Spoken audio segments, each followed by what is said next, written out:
vamos a analizar una palabra, la palabra persona. ¿Y por qué? Se dice, lo más importante aquí, somos las personas como sujetos. Bueno, y entonces tendríamos que ponernos de acuerdo con un mínimo de elementos acerca de lo que entendemos como persona. Y aquí, como ya están ustedes viendo, hicimos un ejercicio donde dijimos, bueno, ¿y qué es lo que se dice en algunas obras consultadas con frecuencia, como son los diccionarios, de lo que es una persona? Vamos a presentar lo que encontramos. Desde luego, en cada una de las entradas de la palabra persona en los 4 diccionarios que consultamos, existían varias acepciones. De esas acepciones elegimos, como es natural, aquella que mejor le quedaba al contexto de la necesidad y que mejor le quedaba a la intención de este taller. Encontramos que persona es una categoría gramatical. Primera persona, segunda persona, tercera persona y así. Pero que esa categoría gramatical se manifiesta especialmente por la concordancia verbal. Así decía la RAE. Entonces destacamos nosotros la palabra verbal. ¿Por qué? Porque ninguna de las otras nos pareció que se asociaba más a la idea que teníamos que construir de persona. ¿Puede haber otra selección? Claro que puede haber otra selección. Claro que puede haber otros criterios. Aquí les vamos a presentar lo que hicimos y siempre puede ser discutido, puede ser analizado, puede ser criticado e incluso puede ser desechado. Del Webster encontramos que es la referencia que se hace de ese término a un segmento del discurso. Y esto se parece mucho a lo de la RAE.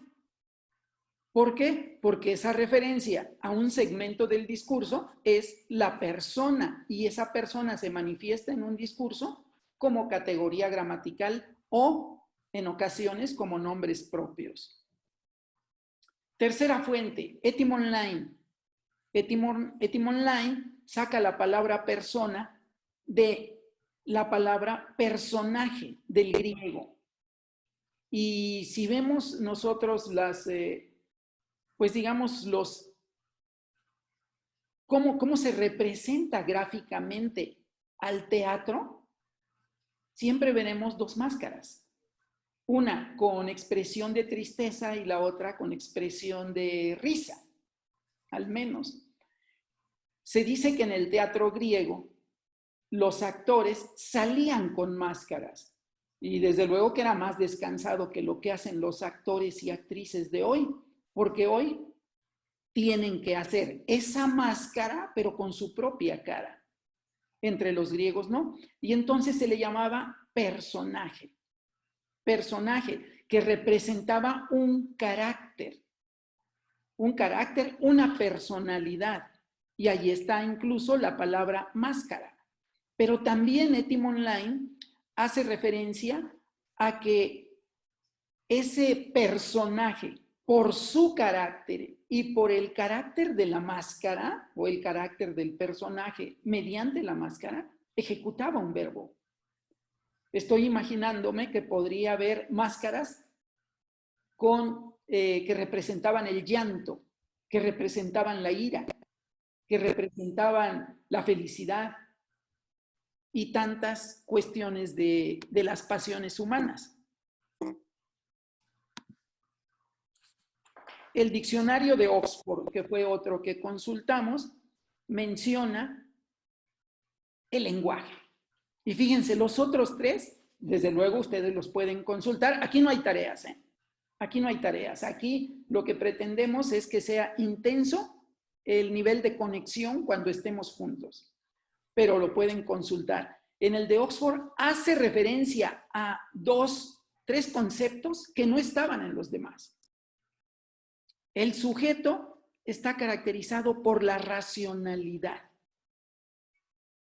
por el dominio de un lenguaje, por la autoconciencia o la conciencia del sí mismo, que es diferente y es más fuerte, la conciencia de uno mismo, el control y el ser agente. El ser agente sí estaba en los otros, porque el ser agente se caracteriza por ser el ejecutor de un verbo, aunque el verbo solo sea de la presencia.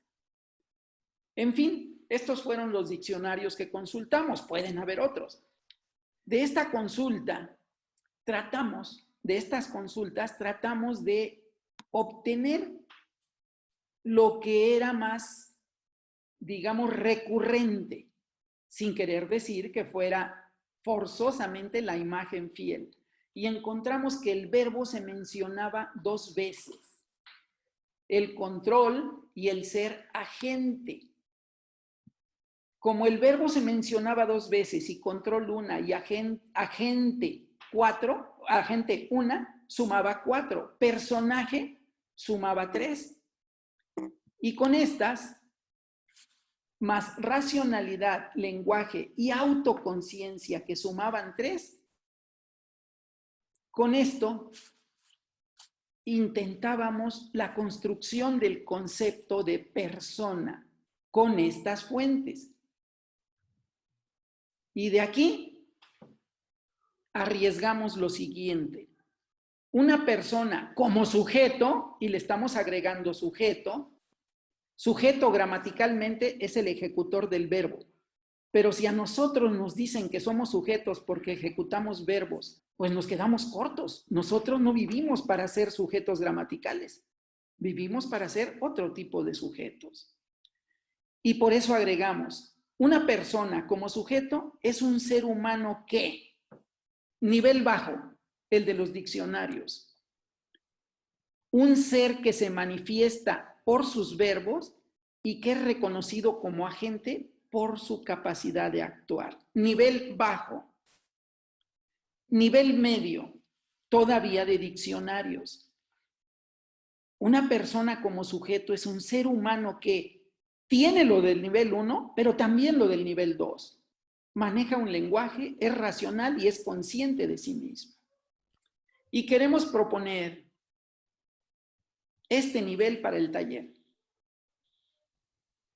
Una persona como sujeto es un ser humano que explora, selecciona, elige, decide, experimenta y vive sus propios verbos.